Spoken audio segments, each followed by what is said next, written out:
রাজনীতিতে শেষ বলে কিছু নেই। এই প্রবাদটি বাংলাদেশের বর্তমান প্রেক্ষাপটে যেন আরো একবার সত্য প্রমাণিত হলো। একদিকে এক সময়ের দ্বন্দ্বিত ও নির্বাসিত নেতা তারেক রহমানের রাজকীয় প্রত্যাবর্তন, অন্যদিকে দেশের প্রাচীনতম রাজনৈতিক দল আওয়ামী লীগকে ইতিহাস থেকে মুছে দেওয়ায় এক মহাপরিকল্পনা। ডক্টর ইউনূসের বিজয় দিবসের ভাষণ এবং তারেক রহমানের প্রতি সরকারের নমনীয়তা, এই দুই মেরুই কি একই সুতোয় গাঁথা? জুলাই চেতনার নামে কি তবে পুরনো রাজনীতিরই নতুন পুনর্বাসন ঘটছে? আজ আমরা বিশ্লেষণ করব ক্ষমতার এই নতুন মাস্টার মাইন্ড ও এর সম্ভাব্য পরিণতি। রাজনৈতিক প্রত্যাবর্তন ও ডিফ্যাক্টো ক্ষমতা, যে নামটির সঙ্গে একসময় দুর্নীতি আর ক্ষমতার দম্ভের অভিযোগ জড়িয়েছিল, সেই তারেক রহমানই আজ বাংলাদেশের স্থিতিশীলতার প্রতীক হিসেবে আলোচিত হচ্ছেন। আদালতের সাজা স্থগিত থেকে শুরু করে সেনাবাহিনীর গার্ড অব অনার, ডক্টর ইউনূসের অন্তর্বর্তীকালীন সরকারের বিশেষ তত্ত্বাবধানে তিনি এখন দেশের ডিফ্যাক্টো প্রধানমন্ত্রী হিসেবে আবির্ভূত হয়েছেন। প্রশ্ন উঠেছে, যে সরকার বৈষম্য বিরোধী জিহাদ ঘোষণা করে ক্ষমতায় এলো, তারা এখন কেন একজন দণ্ডিত আসামিকে রাজনৈতিক সমঝোতার মাধ্যমে এমন সুরক্ষা দিচ্ছে? শান্তিতে নোবেল বনাম প্রতিহিংসার বাসা। তারেক রহমানের প্রতি নমনীয় হলেও আওয়ামী লীগের প্রতি ডক্টর ইউনূসের সুর চরম আক্রমণাত্মক। বিজয় দিবসের ভাষণে তিনি যে ভাষায় একটি দলকে নিচ্ছিন্ন করার ইঙ্গিত দিয়েছেন, তা কি কোনো শান্তিতে নোবেল বিজয়ীর ভাষা হতে পারে? বিশ্লেষকদের মতে জনগণের ভোটে নির্বাচিত না হয়েও নির্বাহী আদেশের মাধ্যমে প্রতিপক্ষকে ঘায়েল করার যে চেষ্টা, বিচারহীনতার একটা নতুন সংস্কৃতি তৈরি করছে। ইতিহাসের শিকড় বনাম প্রশাসনিক নীল নকশা।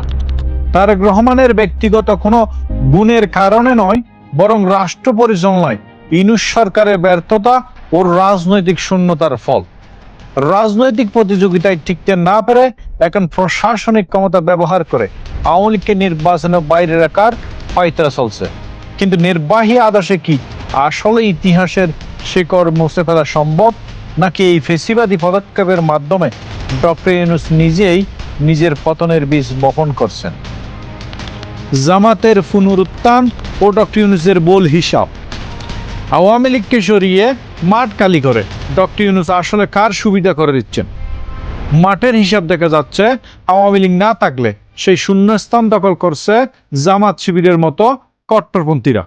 বিএনপির ভোট ব্যাংক যখন অনিশ্চিত, তখন জামাত সুসংগঠিত হয়ে মাঠ দখলের উৎসবে মেতেছে। ইউনূস কি তবে সচেতনভাবে দেশকে একটি উগ্রবাদী ভবিষ্যতের দিকে ঠেলে দিচ্ছেন? বিচার ব্যবস্থার দ্বিমুখী নীতি ও আন্তর্জাতিক মহলের প্রতিক্রিয়া। যদি তারেক রহমানের সাজাকে রাজনৈতিক প্রতিহিংসা বলে বাতিল করা যায়, তবে একই যুক্তি শেখ হাসিনার বিরুদ্ধে থাকা মামলাগুলোর ক্ষেত্রে কেন কার্যকর হবে না?